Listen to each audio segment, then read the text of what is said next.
The Witcher. Part 3. Foltest was slim and had a pretty, too pretty face. He was under 40, the Witcher thought. The king was sitting on a dwarf armchair carved from black wood, his legs stretched out toward the hearth, where 2 dogs were warming themselves. Next to him, on a chest, sat an older, powerfully built man with a beard. Behind the king stood another man, richly dressed and with a proud look on his face. A magnate. "A Witcher from Rivia?" said the king after the moment's silence, which fell after Velerad's introduction. "Yes, your majesty." Geralt lowered his head. "What made your hair so grey? Magic? I can see that you are not old." "That was a joke. Say nothing. You've had a fair amount of experience, I dare presume?"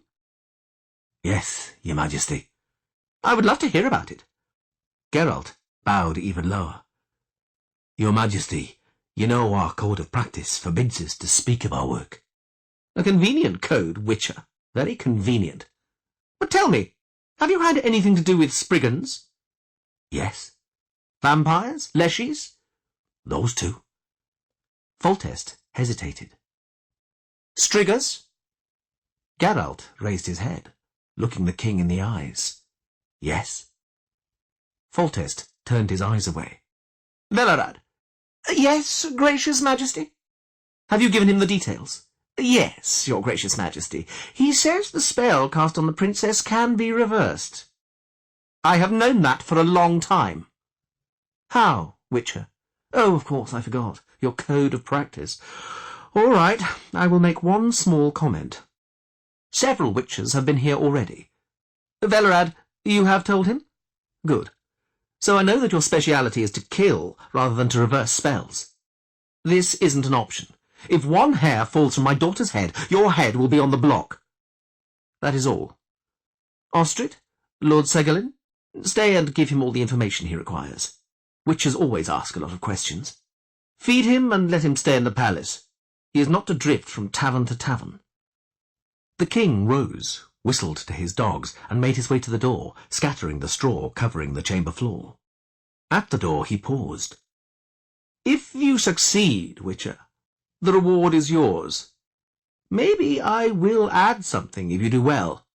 Of course, the nonsense spread by common folk about marrying the princess carries not a word of truth. I'm sure you don't believe I would give my daughter's hand to a stranger." "No, your majesty, I don't." "Good. That shows you have some wisdom." Foltest left, closing the door behind him. Velerad and the magnate, who had been standing all the while, immediately sat at the table. The Castellan finished the king's half-full cup, peered into the jug and cursed. Ostrit, who took Foltest's chair, scowled at the Witcher while he stroked the carved armrests. Segalin, the bearded man, nodded at Geralt. "Do sit, Witcher, do sit. Supper will soon be served. What would you like to know? Castellan Velerad has probably told you everything." "I know him. He has sooner told you too much than too little." "Only a few questions." "Ask." "The Castellan said that after the Striggers' appearance, the king called up many knowing ones." "That's right, but don't say Strigger, say princess. It makes it easier to avoid making a mistake in the king's presence, and any consequent unpleasantness." "Was there anyone well known among the knowing ones? Anyone famous?"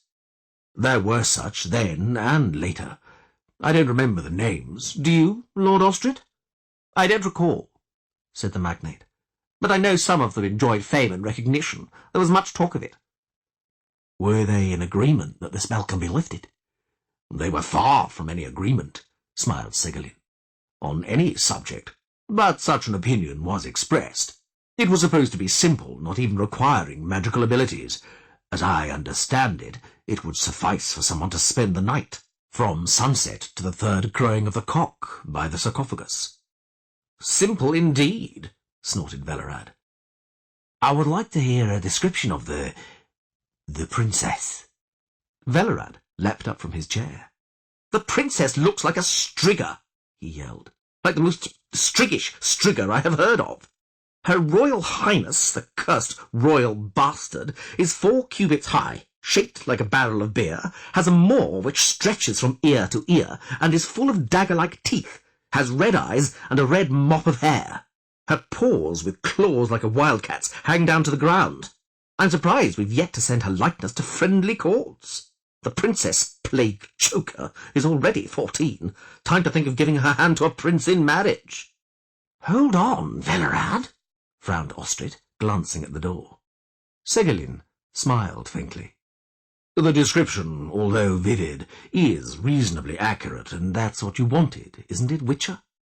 Velerad didn't mention that the princess moves with incredible speed, and is far stronger for her height and build than one would expect. And she is 14 years old, if that is of any importance. "It is," said the Witcher. "Do the attacks on people only occur during the full moon?" "Yes," replied Segolin. "If she attacks beyond the old palace. Within the palace walls, people always die, irrespective of the moon's phase. But she only ventures out during the full moon, and not always then."